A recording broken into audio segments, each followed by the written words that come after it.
What's going on, guys? So right now today we're going to be doing the final part to the posterior urethral valves video. I've got my mum behind the camera and right here next to me is my dad. Just going to have a small discussion about what their experiences were like raising me with this and any other memories they have of what was happening during that time period. So I guess the first question would be more directed to mum, but dad, feel free to answer as well. When did you discover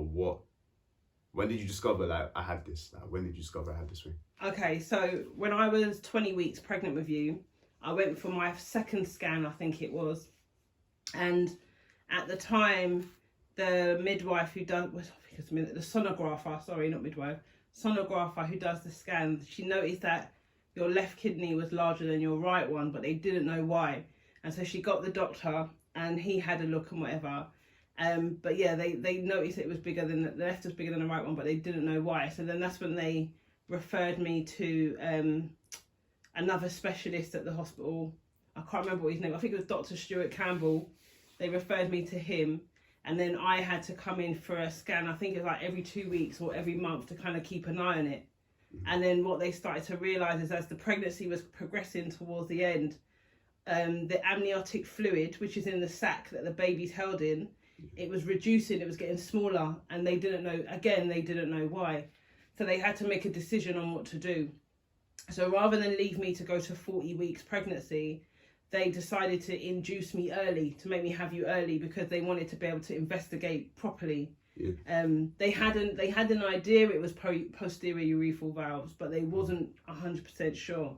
So, but what they had to do is they had to decide when would be the best time during the pregnancy to have you early, because if I gave birth to you too early, it might compromise your other organs. So your lungs might not have been developed properly, or your liver might not be developed properly. Serious? So they couldn't do it too early. Okay. So that's why they decided at 37.5 weeks, it was for me to come in and have you. Mm-hmm. And then once I had you, they realised it was what they thought. The theory was it was posterior urethral valves, and they realised it was. They noticed the valves within your urethra.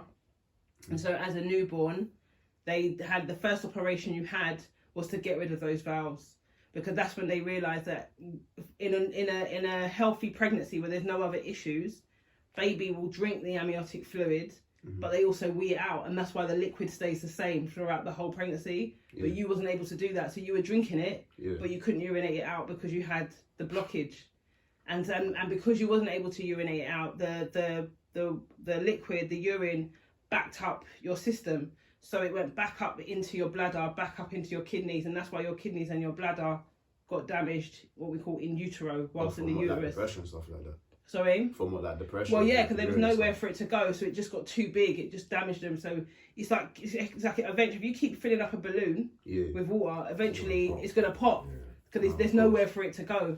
Yeah. So that's why they had to, they removed the valves, and then initially they just waited to see what would kind of happen, that if your kidneys would start working on their own, because they stopped working when you were born.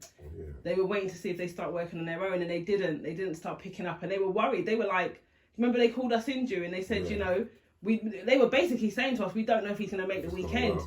You was born on a Thursday, and they called us in, and they were like, we don't know what's kind of happening. I remember when I was at the hospital with you, obviously I was still there, and they were like, yeah, you need to get dad to come in now, like, because Junior wasn't there yet, and they were like, yeah, you need to get your family and dad to come in now. I think they were kind of preparing us to say goodbye to you, you know. Like seriously, but that's what hospitals do. When someone is kind of like, when they know someone is not likely to kind of live long, they say, listen, you need to start getting everyone in to kind of say goodbye. Like, so I think that's what they were preparing us for. So once they realised that your kidneys weren't picking up on their own, that's when Miss Body, at this point you were now under Miss Body, because she's a paediatric doctor. That's when she said, that's when they had to, basically, to give your bladder a break, they had to give you what they call urostomy bags. So that's when the urine would come straight from your kidneys. Bags on my side, right? Yeah, into the bags on your side, and that was to give your bladder basically a rest, so that you don't have to fill up your bladder. And then they gave you medication as well. So they gave you antibiotics as what they call a prophylactic. So it was to prevent you getting any urine infections, because it could cause infections.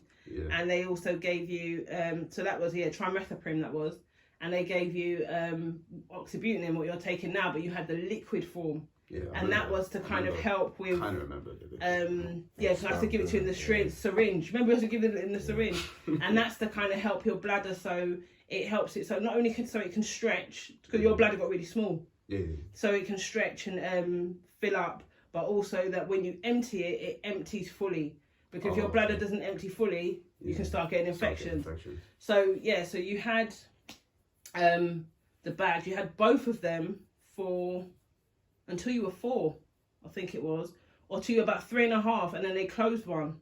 You had them until you were 3.5, and then they closed one. That makes sense though, because even though it's gonna sound crazy, I do have at least like one memory of having one of the bags. Yeah, but I don't remember having both. You had, I remember having both. No, because by the time they closed one, he was about 4 years old, and at 4 years old is where a child kind of starts forming their memories. Long-term memory. Yeah, long-term memory. So he's not going to remember that. The only time I remember having one, I think it was at grandma's. I think it was at your mum's house. And literally, I remember being in the bathroom. I remember looking at the bag, thinking, "Why do I have this?" Yeah.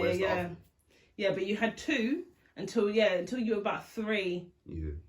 And because you had them when you was at Waverton. When you went to Waverton, you had them all that time you were at Waverton. Seriously? Do you not remember? I remember Waverton, but I don't remember having both bags. I remember having to. Well, I don't think you had to have them changed much when you were there, because I think by the time you got to nursery, I kind of like not perfected, but I got used to how to put them on to make them last. That kind of leads into my next question afterwards as well. But I had to train. I had to train the nursery staff on how to do it in case they came off. Jesus Christ. So, but like I say, you probably don't remember them having to change them because they didn't come off that often in nursery. Yeah. Because by that point, in the beginning, oh my God, they were a nightmare in the beginning. Seriously. Yeah, they were hard, man. They wouldn't stay on, innit? What kind of when you said nightmare, what was it? It was a nightmare that they they wouldn't stay on. Yeah. So like, if you didn't, the thing is with those bags, you have to get the skin very dry. Yeah. Otherwise, the slightest bit of liquid that comes out, it's not going to stick. Oh. So you have to be quite quick. And what I realised, to compare it to something, is like, you know, when you've got a cut and then you moisturize your skin, you can't. You should really clean the surface and leave it to dry, so that the plaster sticks. It's the same sort of principle. Okay. So what I used to have to do is I used to have to wipe it, because they gave you like I used to get the packages of the bags delivered. This is when I lived at grandma and granddad. So they used to deliver them, I think every month or every 6 weeks or something. They would deliver them to the house. So you'd have the bags, and they have the little scissors, so you can cut the hole the size that you need to fit around the urostomy where the liquid used to come out of. Yeah. And they also used to send like tissues and stuff, but the tissues that they used to send, they were soft, but they didn't dry the skin. They used to kind of like smear it. So I ended up using like kitchen towel. So I used to get kitchen towel because it used to absorb it. It used to absorb it enough. If you just held it over gently, it used to absorb it enough to keep the skin dry. And then I managed to get it stuck on. You just go when you're changing it. Yeah. You just run That's what I'm saying. So you have to have something that's absorbent. So that I used to hold it over them until I was ready to put it on. And I just put it over, and I'd hold it there for like 2 minutes, so the heat of my hand would help it to stick properly, and it used to last a lot better. But yeah, it was a lot. I mean, looking back, I mean, it was years ago now, but yeah, it was a lot to kind of deal with, and we were only like 18 and 19 years old to be dealing with that stuff. Yeah, but it's what had to be done to save. Well, as Miss Body used to always say to us, to save your life. It's what had to be done. Yes, you know, and if I had it done, I wouldn't be sitting here right now. And it's the condition's one of those rare things. They don't know why it happens. It just happens. Although I've met a woman, another job I used to have, and her son had the same condition, but his was much more severe. He had to, his kidneys actually popped. And she had to, when he got to a certain age, I mean, he's about a few years older than you, so he's probably about 25 now. She had to donate one of her kidneys to him when he got a bit older. So he was on dialysis like from young, like baby, whereas you didn't have to have that. So whilst you had the bags on, your kidneys and bladder started working. Yeah, they started picking up, and touch wood, they started working. And then you just had the checkups every year. I think it's like every 6 months you used to have like the ultrasound. Yeah. And they used to measure them to see if they were growing and stuff, which they've continued to do. And then obviously you've had the urodynamic study, and that was to make sure that your bladder was functioning, make sure your bladder's filling up the amount of liquid it needs to as you get bigger, and to make sure that when you go to the toilet, it drains fully, because otherwise you'll get infections. And then they used to do like the dye test to check your waterworks and make sure your kidneys filtering stuff out and whatever. This is all the stuff that we do at George's in the whole. But now you're an adult, they don't have to do those things as often because you're fully grown now. It was through that process as growing as a child. They need to make sure you're growing as you're supposed to be. So now you won't have to do urodynamic study unless that stuff as well. I would imagine the only time as an adult they would make you do it is if you had frequent urine infections. That's what they said to me as well. They said that they only do it as and when they need to. If they need to. Every time I've been, they've not had to do it. You don't have you haven't had frequent urine infections apart from the recent kidney infection that you had. Before that, it was what, 4 years? It was at uni. Yeah, when I was a first year. Yeah, exactly. So it's been years. Whereas, let me ask my next question though. Sorry. No, that's fine. But it's like I was gonna say, how would you say I was to handle throughout that process? Not necessarily like when I was a baby, but when I used to go to the hospital for the urodynamics test.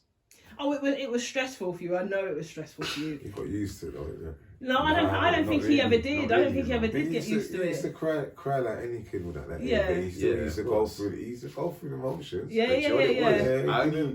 I only kind of went through the motions. I didn't really have a choice. Like yeah. my mum would tell me like a week in advance. That's what you know as well. Yeah, but I used to tell you in advance to try and prepare you that it was coming.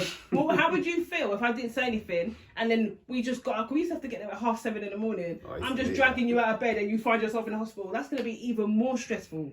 So at least if you're being prepared, as much as it's horrible and it's stressful, you know what's coming. Of course, but it's only for a day, because I used to always have to say to Steph, I used to say to you, you're only here for a day. There's some children that go into hospital and they're in there like for days and weeks and months. Yeah, there's some children that don't come out. I know. So the fact that, and I used to always see it as like, I know you was unwell and you needed to have a lot of like medical intervention and checkups and stuff, but you were not as ill as some other children. Some children were seriously ill, and I think because of the job that I used to do when you was younger as well, working with families who had children under 5, and some of them had really complex, severe disabilities and illnesses. I was quite thankful for the level that we had to deal with, because you went to the hospital once a year and then you came back home with us. There's some children that would go to the hospital and they're in there for weeks or months, some of them, so can I say one thing though? Go back to how you said that you used to say take it an hour at a time. The main thing that used to go through my head was, you're not being, obviously, you used to have to wheel me around in the wheelchair. Yeah, of course, yeah. I got catheters in both flipping sides of me, so I can't even sit comfortable. And I used to feel really bad, because you weren't allowed to eat, because you had to go under anaesthetic. Because you just have general anaesthetic. Well. You couldn't eat for like 12 hours, so you poor thing, you was hungry.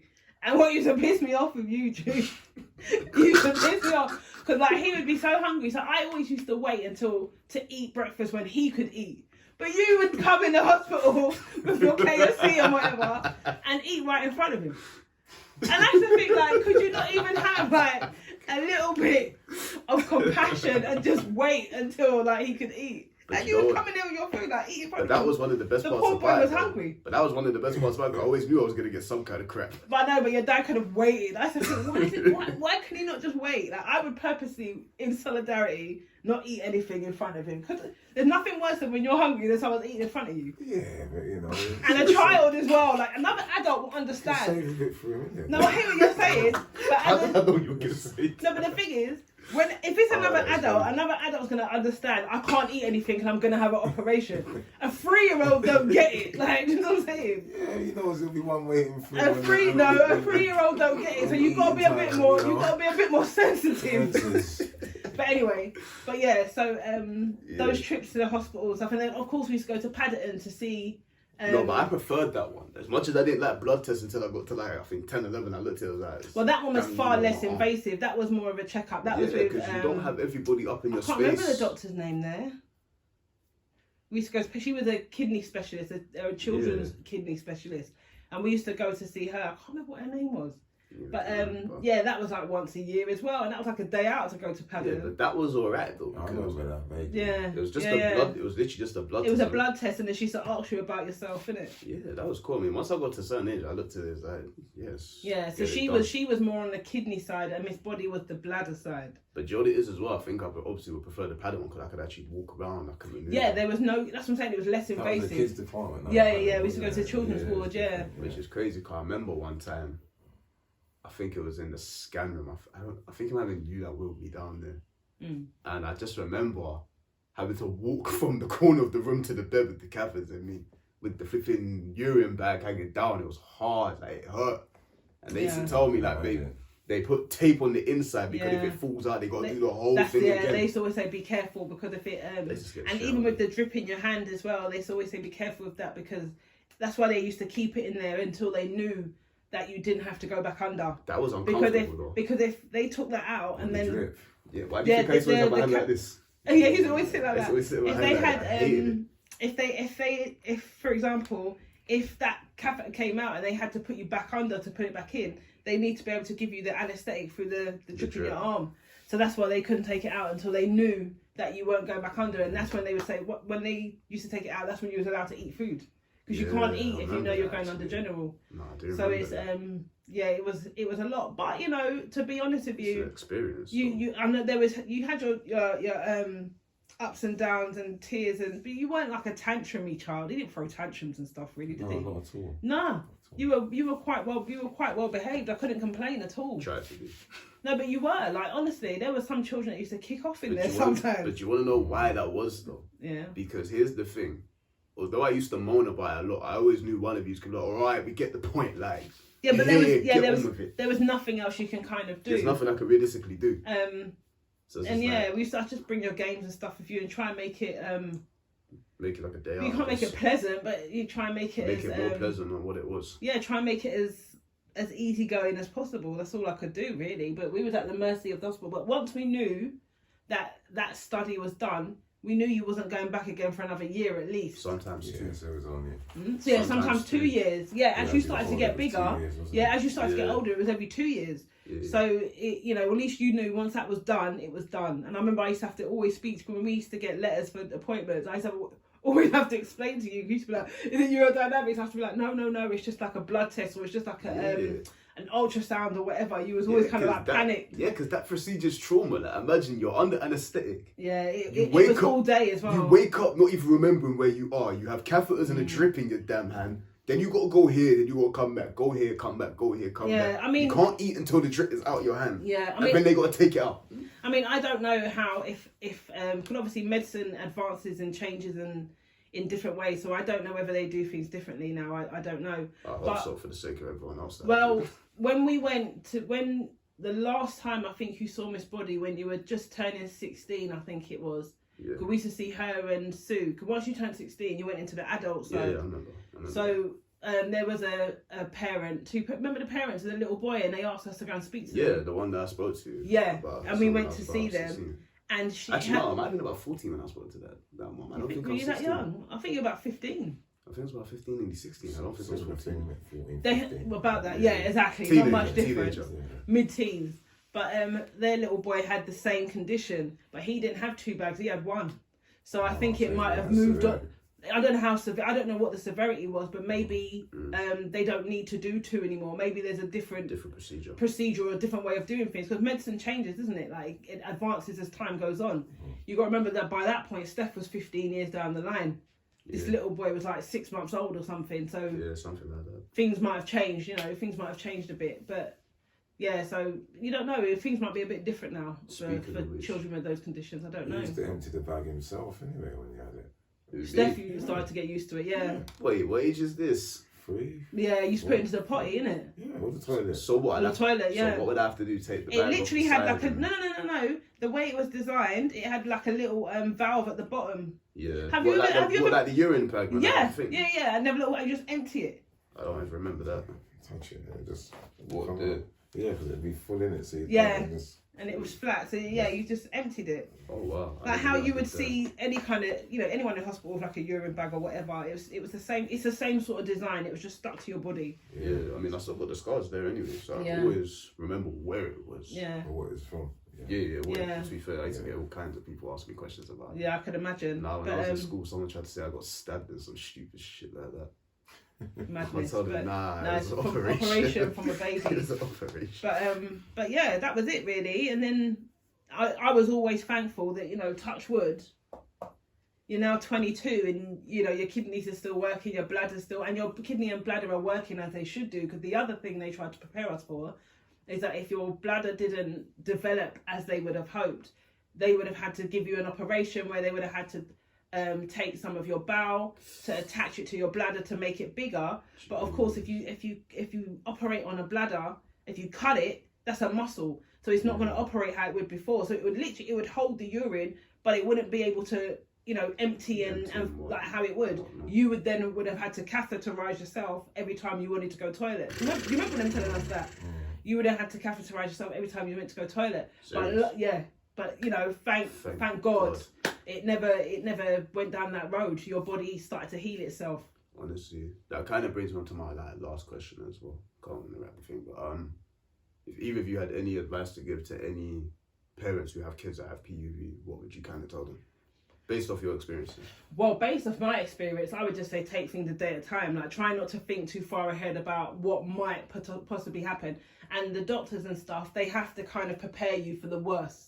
So they will tell you what may happen. The worst outcome, yeah. They have to kind of prepare you for that. But just take it a day at a time, because just because they tell you something may possibly happen, it doesn't mean it will. And it might stress you out. So just take it a day at a time. See how things go. Again, we're in 2021. Medicine is always advancing. You know, technology changes all the time. So I would just say, yeah, that's all I can say, is just take things a day at a time. Try not to worry about stuff. You can only do what's in your control. Ask questions of the doctors as well. You know, you know your child. I suppose now you've got more things online and things like that. Anyway, you can read about it yourself and getting knowledge yourself. We didn't have internet when we had you. Was internet around when Steph was born? It wasn't around when Steph was born. Oh wow. When I moved to Battersea, I first got the internet, and you was about 2, I think, when I first got it. And that was like the old dial-up. You know, we never had it how it is now. Now it's like there's so much information. Do you know what I mean? It was really new back then. Yeah, so now there would be a lot more kind of information. There might be like online support groups or whatever. Yeah, blogs. Blogs, people to kind of talk to across the world, and you know, so it'll be very, very different now. But I don't know. I felt like it was just us at the time. That's how I felt as a child. I felt like it was only me. Us. Because again, like how me and you, Steph, spoke to that parent with the little 6-month-old, the parents. We never had that option. We never had no one that Miss Body said to us, oh, you know, can you talk to this young couple with their son? It was just us. We're just us dealing with it. And like I say, we were like 18 and 19 at the time, so we were really young.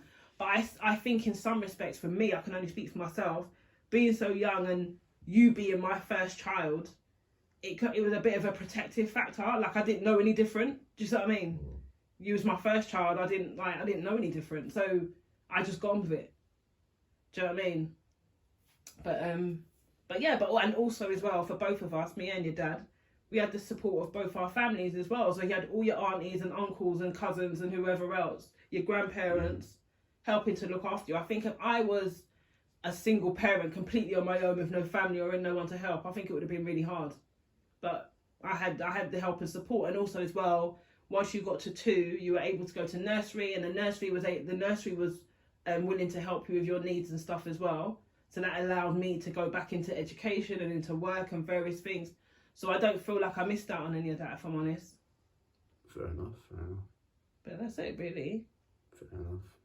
Got anything you want to add to that? I'll find these people. Got anything you want to add that? Yeah, what was your thoughts and opinions, Stu? Well, a lot similar to what you said. You said it all, really, because obviously, you know, we come up through the struggle together. So it's very similar on my side. Very similar. Take every day as it comes, and I know they say to look into things, but try and not read into everything too much because everyone's scenario is different. Yeah. And that's the truth, you know. That's it, really. That's it.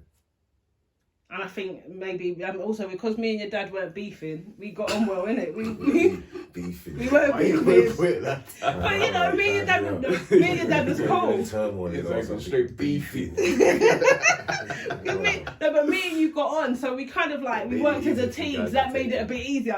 That was less stress as well. It would have we been worse. need to try and draw together in at times like that. It wouldn't. Yeah. Be good to be at each other's. Exactly. And I think we were on the same page with that, so that kind of helped.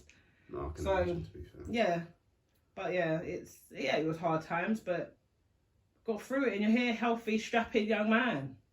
Yeah, I guess so. Well, you are. You don't get ill really. Yeah, that's true. You know, you're doing all right. You're doing well. No, thank you to both of you for that as well, though, honestly. Like I say, touch wood. You got to look after yourself. Yeah. Like the doctors say, avoid smoking and drinking and all that stuff if you can, and just look after yourself, really. Moderation. Well, no, but Steph has to be even more careful because of like his organs and stuff. So you can't be like really going hard how some other Yeah, I young can't people go on that do. no Phil Mitchell bender. And Nah, like you can't be doing those benders, like No, because you can't. No, it I might- can't do it- that. I don't even the- like alcohol enough to do that. the damage, yeah, which is a bonus. The damage that it could cause could be far more severe for you than Yeah. someone who don't have those No, of issues. course. So yeah, that's it really. No, 100%. So I'm going to end it there. Thank you everyone for tuning in. Like I said, that's my mum behind the camera. It's my dad here next to me. See you in the next one. It's okay.